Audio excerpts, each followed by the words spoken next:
and a CUP that's out on that was 50 years old or 40 years old. I looked this over, just to bring it a little ahead from my point of view. Everybody congregates on weekends out in front of Cedar community. I'm not asking for opinion or anything else. I'm giving you mine because I'm the chairman and I can do that. Nobody has to listen. Everybody gathers out in front of Cedar community because I guess it's got a nice beach and everybody rafts up there, spends all day. Women have a tendency to go up on shore when they have to relieve themselves. Cedar community was nice enough at their expense to go and put johns there so that people can use it.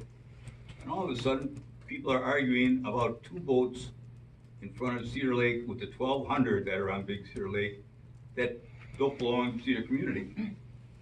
Now that ordinance was written, not ordinance, but that was granted by the town of West Bend when we wrote that CUP back in '72 or something like that. And I don't know why there's such a big deal about it, but I guess I'll find out. But I think Cedar community has been very generous as far as putting johns and everything else out there to keep the property clean, because I understand it's quite a mess over there on a weekend a lot of times. But that's just my opinion. So you can give your opinions. I don't think there's a thing we can do about it until the attorneys settle it because it's so old. And it was issued by the county. And we took over the county zoning in 1986. So whether we have authority or the county has authority, what the original CUP was that any boat Big Cedar had in front of their property had to be registered with Cedar community under their name. And evidently somebody saw two boats out there that aren't registered under Cedar community, and that's what this hullabaloo is about. Lynn, have you got anything to say about it? Original was 68. 68. And it talks about boats being launched. We don't launch any boats from ours. No boat launch capability whatsoever. That's what we did in CC's to apply to this. Okay. Frank, you got anything about that? Well, the only thing I would say is that if in fact you mentioned that our attorney is unsure as to the enforceability of that conditional use permit or our ability to do anything about it, if that's the case, if that's what Danaher says, then we really don't have any choice but to table it at this meeting until he makes a decision. We're not. They can't figure out if it's the county's place or it's the town's place, because the county issued the conditional use permit. And that's where we stand right now. Well, if Attorney Danaher can't figure it out, then how are we supposed to figure it out? I guess we'll have to wait until he makes a decision. Our attorney is reviewing it. So there's questions, so he's reviewing it. Right. And our attorney's been in conversations with him, so that's kind of where we see it today. So I guess we'll just have to table it until such time as we get some kind of an opinion. After all, Right. we're not attorneys. We're working stiffs like all you guys. I'm not sure if I care about it or not, but I don't think the fact that the law or the rule or the conditional use permit is old makes it any less applicable. Correct, but the point is, it was granted by the county. I get that, Now, I does get the that. county- I'm just saying, I don't think the age should be an issue.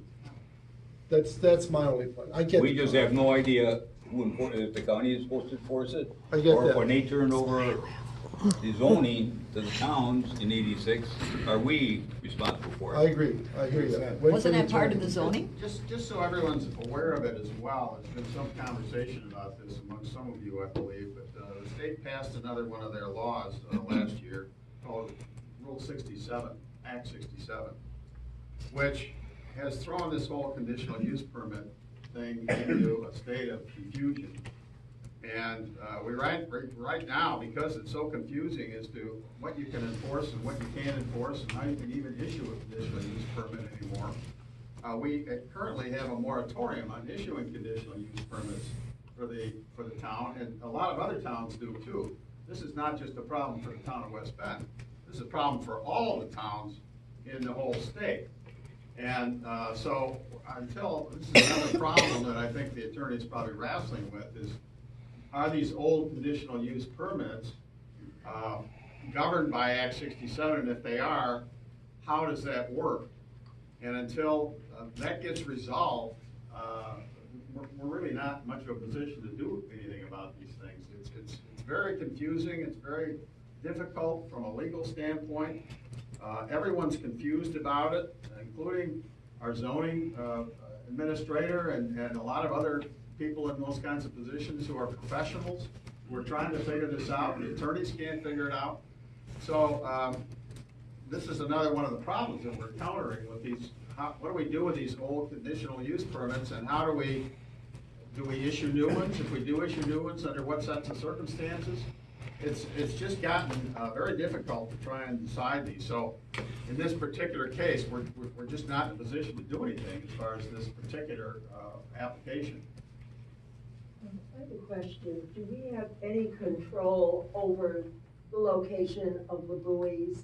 Because people that live in the German village, for instance, we see these pontoon boats, just kind of sometimes testing those buoys, kind of pushing them over sometimes. I notice that they're in different spots every time I look, and I'm afraid that's an accident waiting to happen. Not from the pontoon boats necessarily, from the jet skis, from the, I don't know what you call these new boats that are on the lake that go up in the air and just go flying. What are they called? I think you're referring to wake boats. Well, you know, that's a PRD question. It's not a town of West Bend question.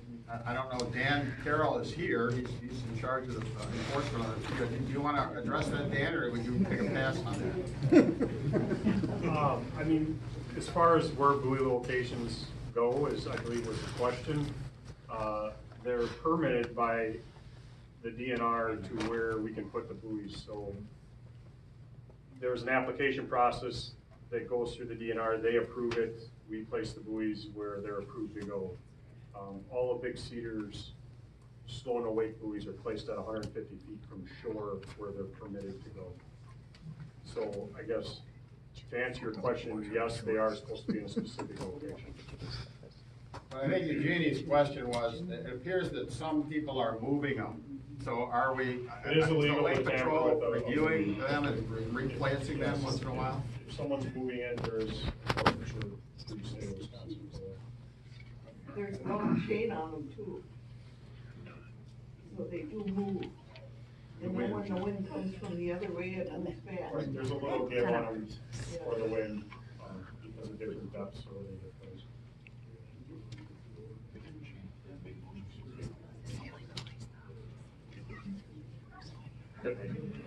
Well, can I make a motion, or can I have a motion from the floor on tabling this on conditional use permit? I'll move that we table this. So we find out more clarification. Until our attorney comes back. Second. All in favor? Aye. Opposed? Same sign carries. Bartender license?